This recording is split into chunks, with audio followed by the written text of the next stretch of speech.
दोस्तों, एक सेठ बस से उतरे। उनके पास कुछ सामान था। आसपास नजर दौड़ाई तो उन्हें एक मजदूर दिखाई दिया। सेठ ने आवाज देकर उसे बुलाकर कहा कि अमुक स्थान तक इस सामान को ले जाने के कितने पैसे लोगे। मजदूर बोला, आपकी मर्जी, जो देना हो दे देना, लेकिन मेरी एक शर्त है कि जब मैं सामान लेकर चलूं तो रास्ते में या तो मेरी बात सुनना या आप सुनाना। सेठ ने डांट कर उसे भगा दिया और किसी अन्य मजदूर को देखने लगे, लेकिन काफी देर ढूंढने के बाद भी कोई मजदूर नहीं मिला।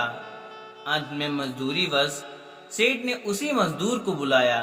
मजदूर दौड़कर सेठ के पास आया और बोला, सेठ जी, मेरी शर्त आपको मंजूर है।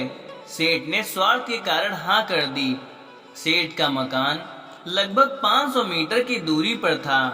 मजदूर सामान उठाकर सेठ के साथ चला गया और बोला, सेठ जी, आप कुछ सुनाओगे या मैं सुनाऊं? सेठ ने कह दिया कि तू ही सुना। मजदूर ने खुश होकर कहा कि जो कुछ मैं बोलूं उसे ध्यान से सुनना। यह कहते हुए पूरे रास्ते बोलता गया और दोनों मकान तक पहुंच गए। मजदूर ने बरामदे में सामान रख दिया। सेठ ने जो भी पैसे दिए वह मजदूर ने ले लिए और सेठ से बोला कि सेठ जी, मेरी बात आपने ध्यान से सुनी या नहीं? सेठ ने कहा, मैंने तेरी कोई बात नहीं सुनी, मुझे तो अपना काम निकलवाना था। मजदूर बोला, सेठ जी, आपने जीवन की बहुत बड़ी गलती कर दी। कल 7 बजे आपकी मौत होने वाली है। सेठ को गुस्सा आया और बोले, तेरी बकवास बहुत सुन ली, जा रहा है या तेरी पिटाई करूं? मजदूर बोला, मारो या छोड़ दो, कल शाम को आपकी मौत होने वाली है। अब भी मेरी बात ध्यान से सुन लो। अब सेठ थोड़ा गंभीर हुआ और बोला, मरना तो सभी को है, मगर मेरी मौत कल शाम को होनी है तो होकर ही रहेगी, इसमें मैं क्या कर सकता हूँ? मजदूर बोला, तभी तो कह रहा हूँ कि अब भी मेरी बात ध्यान से सुन लो। सेठ बोला, अच्छा सुना, मैं तेरी बात ध्यान से सुनूंगा। मजदूर बोला कि मरने के बाद आप ऊपर जाओगे तो आपसे यह पूछा जाएगा कि हे मनुष्य, पहले पाप का फल भोगोगे या पुण्य का फल? क्योंकि मनुष्य अपने जीवन में पाप पुण्य दोनों ही करता है। तो आप कह देना कि पाप का फल भुगतने को तैयार हूँ, लेकिन पुण्य का फल आंखों से देखना चाहता हूँ। इतना कहकर मजदूर वहां से चला गया। दूसरे दिन ठीक 7 बजे शाम को सेठ की मौत हो गई। सेठ ऊपर पहुंचा तो यमराज ने मजदूर द्वारा बताया गया प्रश्न कर दिया कि पहले पाप का फल भोगना चाहते हो या पुण्य का? सेठ ने कहा, पाप का फल भुगतने को तैयार हूँ, लेकिन जो भी जीवन में मैंने पुण्य किया है उसका फल आंखों से देखना चाहता हूँ।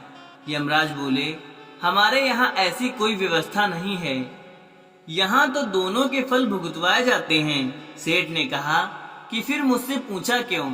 और पूछा है तो उसे पूरा करो। धरती पर तो अन्याय देखा है, पर यहाँ पर भी अन्याय हो रहा है। यमराज ने सोचा कि बात तो यह सही कह रहा है, इससे पूछकर बड़े बुरे फंसे। मेरे पास कोई ऐसी पावर ही नहीं है जिससे इस जीव की इच्छा पूरी हो जाए। विवश होकर यमराज उस सेठ को ब्रह्मा जी के पास ले गए और पूरी बात बता दी। ब्रह्मा जी ने अपनी पोथी निकालकर सारे पन्ने पलट डाले, लेकिन उनको कानून की ऐसी कोई धारा या अपधारा नहीं मिली जिससे जीव की इच्छा पूरी हो सके। ब्रह्मा भी विवश होकर यमराज और सेठ को साथ लेकर भगवान विष्णु के पास पहुँचे और सारी समस्या भगवान विष्णु को बताई। यमराज और ब्रह्मा से यह कहा कि आप लोग जाइए, अपना अपना काम कर देखिए। दोनों चले गए। भगवान ने सेठ से कहा, अब बोलो, तुम क्या करना चाहते हो? सेठ बोला, अजी साहब, मैं तो शुरू से एक ही बात कह रहा हूँ कि पाप का फल भुगतने को तैयार हूँ, लेकिन पुण्य का फल आंखों से देखना चाहता हूँ। भगवान बोले, धन्य है वो गुरु रूपी मजदूर जो तेरे अंतिम समय में भी तेरा कल्याण कर गया। अरे मूर्ख, उसके बताए उपाय के कारण तू मेरे सामने खड़ा है। अपनी आंखों से तूने मेरे दर्शन कर लिए। मेरे दर्शन से तेरे सारे कष्ट दूर हो गए। इससे और बड़ा पुण्य का फल क्या देखना चाहता है। दोस्तों, कहानी का सार यह है कि गुरु हमें किसी भी रूप में मिल सकता है। गुरु की बात ध्यान से सुननी चाहिए। पता नहीं कौन सी बात जीवन में कब काम आ जाए। गुरु गोविंद दो खड़े, काके लागू पाए। बलिहारे गुरु आपने, गोविंद दियो मिलाए। दोस्तों, अगर वीडियो अच्छी लगी हो तो एक लाइक शेयर जरूर करें। धन्यवाद।